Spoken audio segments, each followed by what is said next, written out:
يجوز اني امسك ايد خطيبتي واحنا قرأنا الفاتحة؟ والله لو قرأت القرآن كله ما بيجوز، مو بس الفاتحة، هاي خطبة، هاي مو زواج. لو كنت اصلي في غابة وشفت اسد، هل اقطع صلاتي ولا اكملها؟ والله اذا حسنت تبقى على وضوءك كمل صلاتك.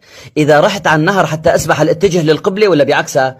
لا والله اتجه على ملابسك لحتى يسرقها. شو اسم الذئب اللي اكل يوسف؟ ليش في ذئب بالاساس اكله ليوسف لحتى يكون له اسم؟